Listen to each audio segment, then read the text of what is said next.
నమస్తే welcome to Bharati TV. నేను బాపయ్య. చిన్న దొర పెద్ద దొర ఎక్కడ, మా సంగతి ఏంటి అసలా అని చెప్పేసి ఈ వీడియోకి నేను ఒక టైటిల్ పెట్టాను. సో ఇక్కడ చిన్న దొర ఎవరు, పెద్ద దొర ఎవరు, అడుగుతోంది ఎవరు అన్నది thumbnail చూస్తే మీకు ఈజీగా అర్థమైపోతుంది. టీఆర్ఎస్ పార్టీ ఒకప్పుడు, ఇప్పుడు బీఆర్ఎస్ పార్టీ. భారతీయ రాష్ట్ర సమితికి సంబంధించి వ్యవస్థాపక అధ్యక్షుడు కల్వకుంట్ల చంద్రశేఖరరావు. ఆ పార్టీకి వర్కింగ్ ప్రెసిడెంట్గా ఉన్నది ఆయన తనయుడు కల్వకుంట్ల తారక రామారావు. సో కాబట్టి ఆ పార్టీ నేతలంతా కూడా ప్రస్తుతం కేటీఆర్ని కేసీఆర్ ఎక్కడా, అసలు మా సంగతి ఏంటి అని అడుగుతున్నట్టుగా తమ్నైల్లో పెట్టాను. ఎందుకు ఇలా పెట్టాల్సి వచ్చింది? ప్రస్తుతం బీఆర్ఎస్ పార్టీ ఎమ్మెల్యేలు ఎమ్మెల్సీలు ఎందుకు కేసీఆర్ విషయాన్ని కేటీఆర్ దగ్గర ప్రస్తావిస్తున్నారు అని చెప్పేసి పూర్తి డీటెయిల్స్ నేను ఇక్కడ తెలియజేస్తాను. ఎక్కడా స్కిప్ చేయకుండా ఎండ్ వరకు చూడండి. సో ఇక 2023 ఎన్నికలు తీసుకుంటే బీఆర్ఎస్ పార్టీ చాలా ప్రతిష్టాత్మకంగానే తీసుకుంది. మూడవసారి కూడా అధికారాన్ని చేపట్టి హ్యాట్రిక్ కొట్టాలి అని చెప్పేసి పట్టుదలతో పనిచేస్తుంది. కానీ తెలంగాణ ప్రజలు బీఆర్ఎస్ పార్టీ మీద వ్యతిరేకతతో ఉన్నారు. ఆ వ్యతిరేకతని రేవంత్ రెడ్డి కాంగ్రెస్ పార్టీ తరఫున క్యాష్ చేసుకోగలిగారు.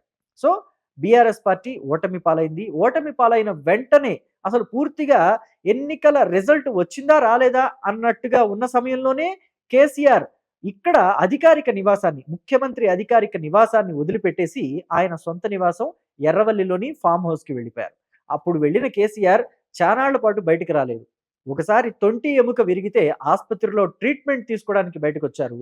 ఆ తర్వాత మళ్ళీ అది తగ్గింది అనుకున్న తర్వాత 2024లో పార్లమెంటు ఎన్నికలు జరిగినప్పుడు బస్సు యాత్రలు చేస్తూ ఆయన బయటకు వచ్చారు. అప్పటి వరకు మళ్ళీ కనిపించలేదు. ఇక ఆ తర్వాత చూస్తే ఆ పార్లమెంటు ఎన్నికల్లో బీఆర్ఎస్ పార్టీకి గుండు సున్నా, అంటే మొత్తం ఎక్కడ ఒక్క సీటు కూడా తెలంగాణలో గెలవలేని పరిస్థితి ఏర్పడింది. సో ఈ అవమానాన్ని కేసీఆర్ అస్సలు తీసుకోలేకపోయారు. ఒకప్పుడు బీఆర్ఎస్ పార్టీ వైభవం వేరేలా ఉండేది.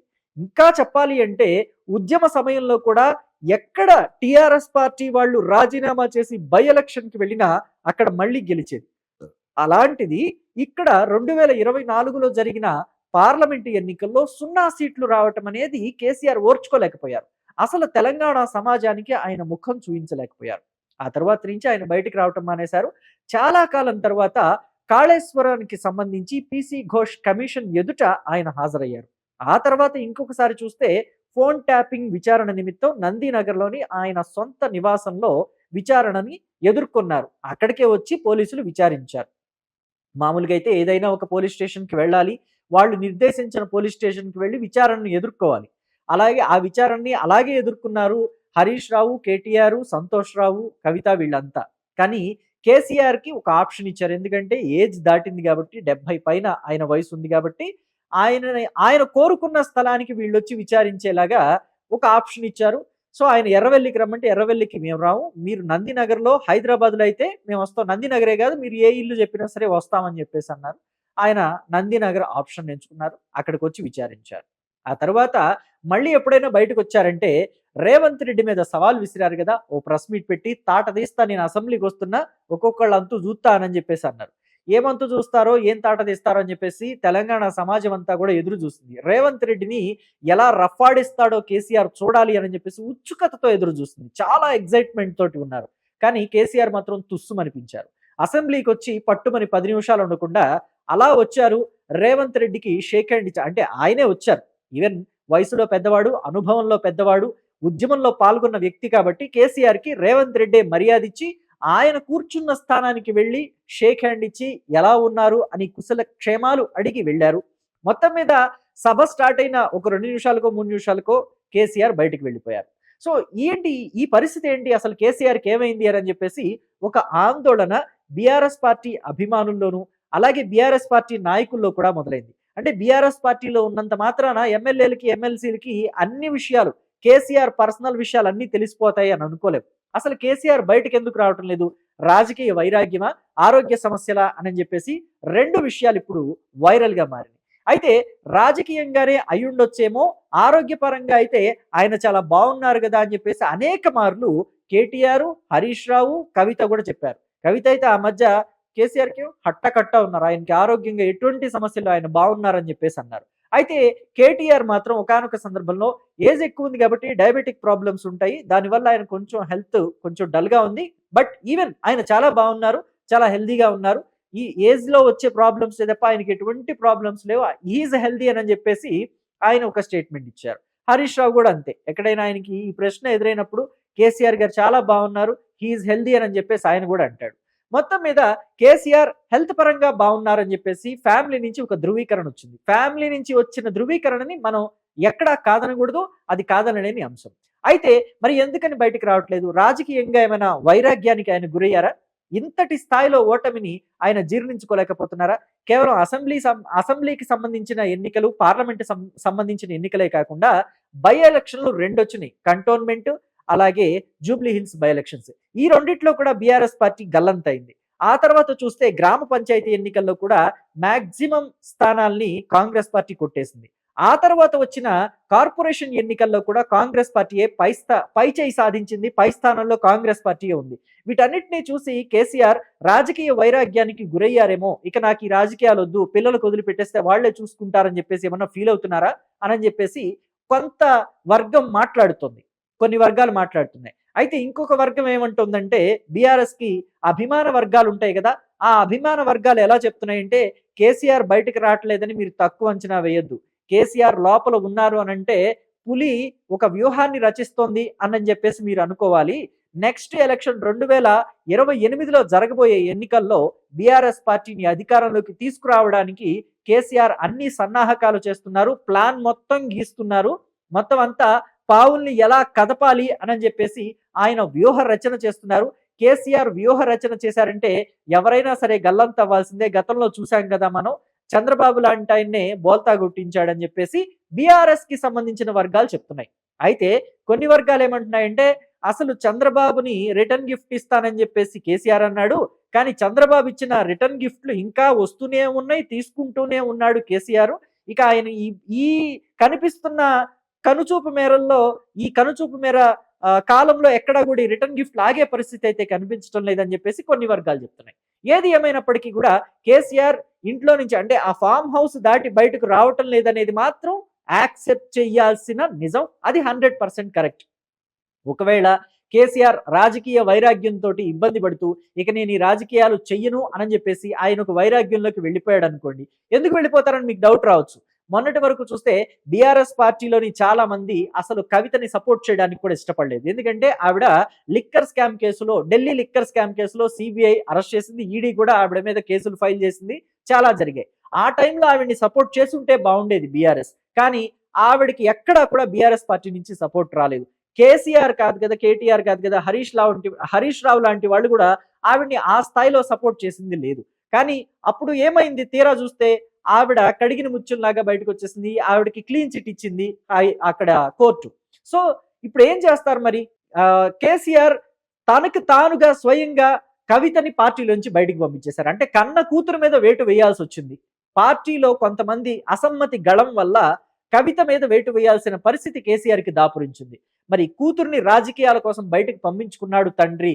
సొంత కూతుర్ని, కన్న కూతురునే పార్టీలో నుంచి బయటకు పంపించాడు, కన్న కూతురు మీదే వేటు వేశాడనంటే అది నిజంగా ఈ ప్రపంచంలో నాకు తెలిసి కేసీఆర్కి ఒక్కడికే దక్కిందేమో ఆ ఘనత.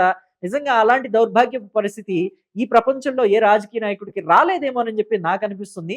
ఒకవేళ ఎవరినైనా నాయకుడిని అలా కన్నబిడ్డనే పార్టీలో నుంచి సస్పెండ్ చేసి బయటికి పంపించిన నాయకుడిని చూసి ఉంటే, అందులోనూ ఆడపిల్లని బయటకు పంపించిన నాయకుడిని చూసి ఉంటే దయచేసి కమెంట్ బాక్స్ లో చెప్పండి. సో ఇలాంటి పరిస్థితులు ఎవరికి రాకూడదు. నిజంగా అయితే ఎవరికి రాకూడదు. కన్న కూతుర్నే వేటు వేసి బయటికి పంపించేలాగా మెడబెట్టి బయటకు గెంటినట్టుగా రాకూడదు. ఈ విషయంలో కవిత కూడా చాలా ఆవేదన వ్యక్తం చేసింది. మరి ఇప్పుడు ఆవిడ్ని ఏ తప్పు చెయ్యని ఒక ఆడబిడ్డని, సొంత కూతురుని, కన్న బిడ్డని బయటికి పంపించుకున్నాడు అని అంటే మరి కేసీఆర్కి అది తీరని బాధే కదా. అలాగే రాజకీయాల్లో ఎక్కడ చూసినా, ఎక్కడ అడుగు పెట్టినా కానీ ఆ బీఆర్ఎస్ పార్టీకి డిఫీట్ తప్ప ఎక్కడ విక్టరీ అనేది దక్కడం లేదు. మరి ఇలాంటి పరిస్థితిలో కేసీఆర్ వైరాగ్యానికి వెళ్ళారనే అనుకుందాం. వెళితే ఏంటి పరిస్థితి? బీఆర్ఎస్ పార్టీని లీడ్ చేయాలి అని అంటే ఎవరి చేతికి అప్పగిస్తారు? కేటీఆర్ చేతికి అప్పగిస్తారా, లేదా హరీష్ రావు చేతికి అప్పగిస్తారా? ఆల్రెడీ ఇప్పటికే హరీష్ రావుకేమో డిప్యూటీ ఫ్లోర్ లీడర్ గా అసెంబ్లీలో ఒక పదవి కట్టబెట్టారు. అలాగే అంటే మెయిన్ ఫ్లోర్ లీడర్ గా కేసీఆర్ ఉన్నారు, డిప్యూటీ ఫ్లోర్ లీడర్ గా హరీష్ రావు నియమించారు. పార్టీలో వర్కింగ్ ప్రెసిడెంట్ గా కేటీఆర్ ని నియమిస్తే పార్టీ ప్రెసిడెంట్ గా కేసీఆర్ ఉన్నారు. సో ఇప్పుడు మరి రాజకీయాల నుంచి కేసీఆర్ తప్పుకుంటే ఎవరిని పార్టీ ప్రెసిడెంట్ చేస్తారు? కేటీఆర్ని వర్కింగ్ ప్రెసిడెంట్ గానే ఉంచి హరీష్ రావుని ప్రెసిడెంట్ అని చేస్తే కేసీఆర్ ఫ్యామిలీ ఊరుకుంటుందా? సరే, భార్య మాట, కోడలి మాట, కేటీఆర్ మాటని పరిగణలోకి తీసుకుని కేటీఆర్ని గనక వర్కింగ్ ప్రెసిడెంట్ నుంచి ప్రెసిడెంట్ గా, పార్టీ ప్రెసిడెంట్ గా ప్రమోట్ చేసి హరీష్ రావుని వర్కింగ్ ప్రెసిడెంట్ గా పెడితే హరీష్ రావు ఊరుకుంటాడా? నీ బాటలో నేను ఇన్నాళ్ళు నడిచాను, నీ పార్టీ కోసం నేను ఇన్నాళ్ళు పనిచేశాను, నాకు అవతల పార్టీల్లో మంత్రి పదవి ఇస్తానన్నా నేను ఏనాడు వెళ్ళలేదు, నా కోసం ఎన్ని లాబింగ్లు చేశారు నీకు తెలియదా? మరి నువ్వు నన్ను ఇన్నాళ్ళు కట్టిపడేసి పార్టీ కోసం పనిచేసేలాగా చేసి బయటకు వెళ్ళనివ్వకుండా చేసి నేను కొన్ని పదవులు కూడా నష్టపోయేలాగా మీరు చేశారు. మరి దానికి ఫలితం ఏంటి? ఇదా ఫలితం? నన్ను కేవలం వర్కింగ్ ప్రెసిడెంట్ గా మాత్రమే పర్మనెంట్ చేస్తారా? నేను ముఖ్యమంత్రి అయ్యే యోగ్యత నాకు లేదా? నాకేమైనా అర్హత లేదా? లేకపోతే ఏమైనా అవినీతి కార్యక్రమాలకు ఏమన్నా పాల్పడ్డానా? అదంతా మీకు తెలిసిందే కదా అని చెప్పేసి ప్రశ్నిస్తే హరీష్ రావు, మరి కేసీఆర్ ఏం సమాధానం చెప్పుకోగలుగుతారు?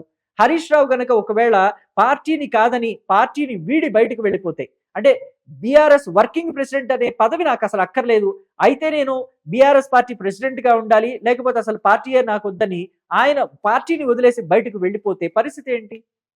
సో ఇందుకే అసలు ఏమైంది కేసీఆర్ కి అని చెప్పేసి వీళ్ళంతా కూడా పార్టీకి సంబంధించిన ఎమ్మెల్యేలు, ఎమ్మెల్సీలు అంతా కూడా మదన పడుతున్నారట. ముఖ్యంగా అసలు కేసీఆర్ బయటకు రావటం లేదని మనం ఇంతసేపు మాట్లాడుకున్నాం కదా. తాజాగా మార్చి 17వ తారీఖు నుంచి 16వ తారీఖు నుంచో 17వ తారీఖు నుంచో అసెంబ్లీ సమావేశాలు జరగబోతున్నాయి, తెలంగాణ అసెంబ్లీ సమావేశాలు. ఈ క్రమంలో తెలంగాణలో అసెంబ్లీ సమావేశాలని దృష్టిలో పెట్టుకుని బీఆర్ఎస్ పార్టీకి సంబంధించిన ఎమ్మెల్యేలకి, ఎమ్మెల్సీలందరికీ కూడా ఒక ట్రైనింగ్ సెషన్ నిర్వహించాలి అని చెప్పేసి బీఆర్ఎస్ పార్టీ ప్రెసిడెంట్ కేసీఆర్ నిర్ణయించారట. అయితే ఆ ట్రైనింగ్ సెషన్ కి ఆయనే వస్తారని చెప్పేసి కూడా అనుకున్నారు అందరూ. ఆయన వస్తారని కూడా అనౌన్స్ చేశారు. కానీ తీరా చూస్తే ఆయన రాకుండానే ఆ ట్రైనింగ్ సెషన్ కూడా కంప్లీట్ అయిపోయింది. సో ఒక మంచి రిసార్ట్ లోనే ఆ సెషన్ ని ఏర్పాటు చేశారు. ఆ సెషన్ కి కేటీఆర్, హరీష్ రావు ఇద్దరూ హాజరయ్యారు.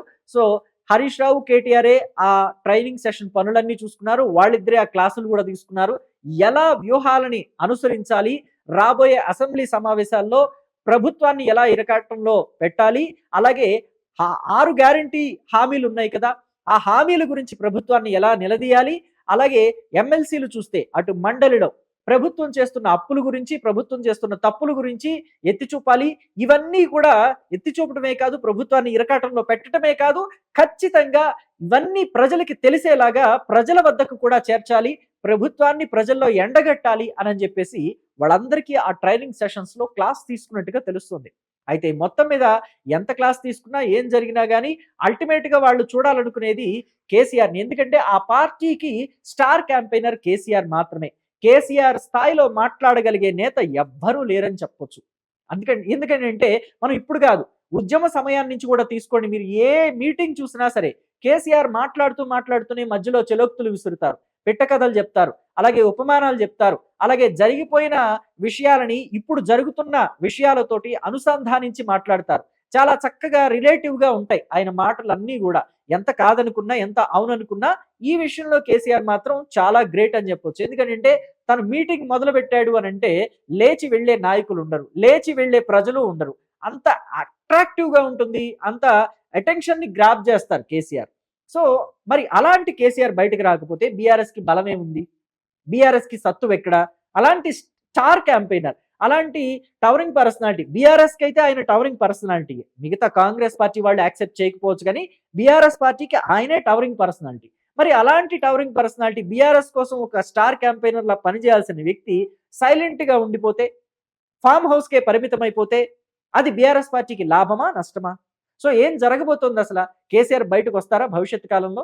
ఏం చేయబోతున్నారు కేసీఆర్ వ్యూహం ఏంటని మీరు అనుకుంటున్నారు? మీ అభిప్రాయాలన్నింటినీ కూడా కమెంట్ బాక్స్ లో తెలియచేయండి. Thank you.